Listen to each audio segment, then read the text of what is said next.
Hi guys, top of the morning. It's 6:30 in the morning here in the UK. It's dismal, grey skies, and I'm supposed to be having my home IVs today. I've been quite poorly in the lead up to this. About 2 weeks, 3 weeks, I had something that felt like a flu, chest infection. I was using my tobramycin mouthpiece, my mask, and I felt it was doing something for my sinuses. But then I switched back to the mouthpiece just yesterday, and I found the mouthpiece helping as well. And it's got to the point now where I've had a midline in my arm since Friday. I think it's Friday I've had it in the arm. They've not started the medication on my on my arm, so I've been waiting around with this in my arm for almost 4 days. There's supposed to be a delivery of medication today as well. That's coming between 8 a.m. and 10 a.m. So then that looks like I'm missing the morning dose because it takes time for them to obviously unpack the boxes, get everything in place, set it up and then give you the antibiotics. So it looks like I'm having a evening dose if I go ahead with it, because it's got to the point now where I feel that I'm over what I was fighting. I feel like the tobramycin's working.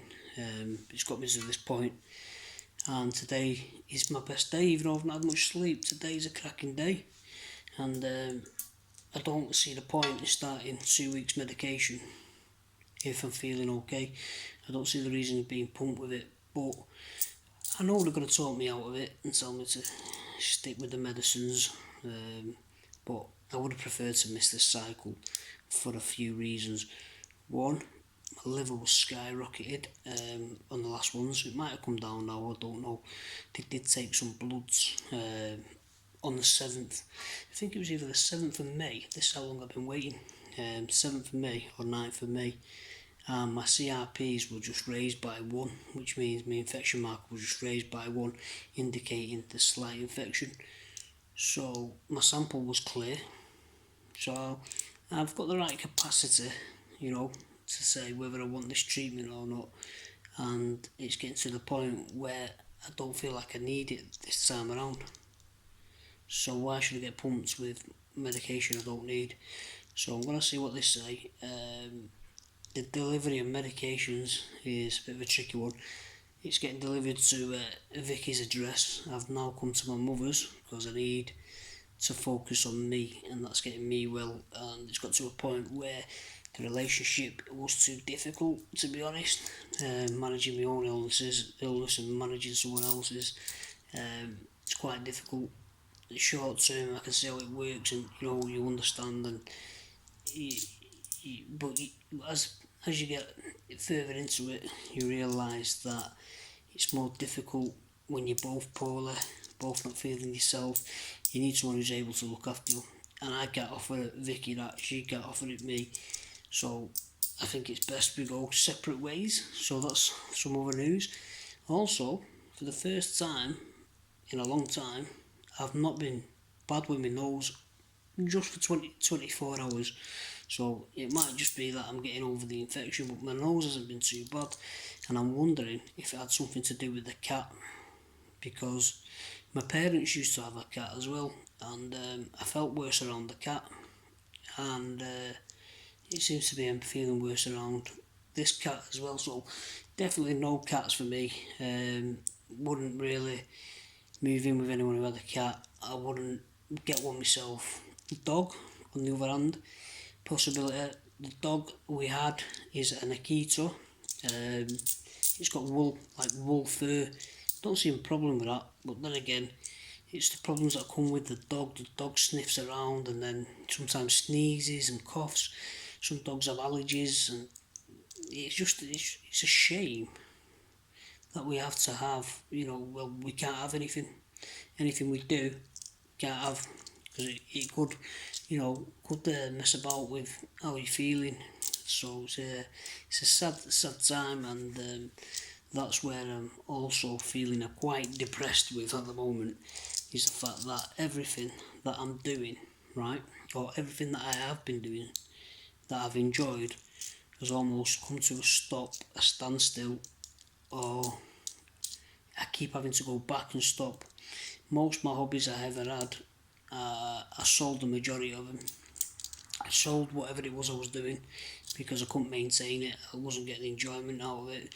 It felt like work, because you feel ill and I couldn't maintain it. So that's where we are. Exercise isn't like it used to be. Exercise used to get me through, through this disease hell of a lot earlier on.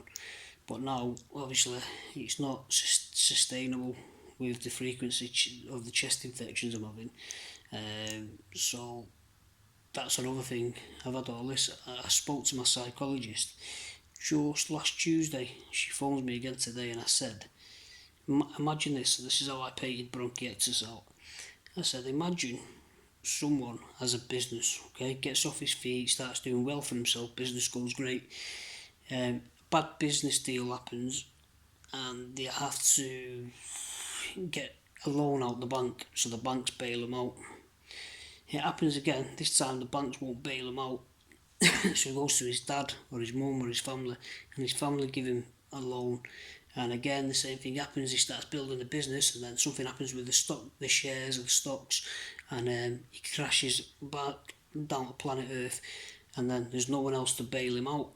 And that's the same where I am with this bronchiectasis. The exercise don't bail me out anymore. If anything, it would contribute to make me poorly. The medicine doesn't seem to be helping at me, or when it does, it's not like it used to. It has a, not a very lasting effect. So this is how I'm trying to paint the picture of bronchiectasis. I've also told this psychologist is everything that I do. Imagine Picasso. I think Picasso did paintings. Picasso doing a lovely painting, right? For someone just to tip a load of water over it, or for someone to rip it up. And that's how it feels with me. I get somewhere, everything's beautiful, but then it gets to a point where someone's tipped the water on the paint or ripped the paper up, and you keep coming back. You keep coming back from this cycle, so you realise there's not much point doing this. You see the same end result. You know what I mean? It's like you're hitting a brick wall. So that's where I'm at with that. My sleep hasn't been great at the moment neither. Been suffering a bit of stomach issues. There's a friend of mine who told me about a supplement. Now, I'm not pitching this supplement, but I may try it. It's called Fade, F-A-D-E, and it's basically a natural supplement with some stuff I'm not sure about in there that helps you sleep. Other than that, it's a case of possibly going on some sleeping tablets, some sertraline, something like that again, but I don't want to be in that position if I can avoid it, so I might try this Fade supplement. I used to be on a supplement called HTP. That was a good supplement. It chilled your anxiety down. It didn't give you a sleeping aid, but when you fell asleep, you was in a deep state of sleep. So HTP is a good one. I will recommend 3,000 milligrams of glutamine, guys. 3,000 milligrams of glutamine, okay? That's a very good supplement, and that's about it really. So it's just a waiting game. What happens today?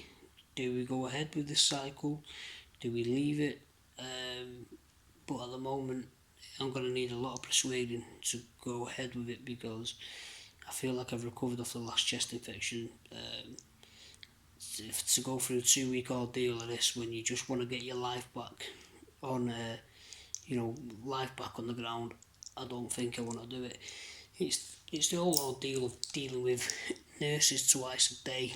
They can come between any time in the morning from 8 a.m. to 11 a.m. and then there's got to be an 8-hour window, so they can come from anything between 5 to 10 o'clock at night, and you're dealing with that. And sometimes you're not in the mood for the nurses. They're probably not in the mood for you, but you get the picture. But that's it really, guys. I think I've told you everything where I'm at.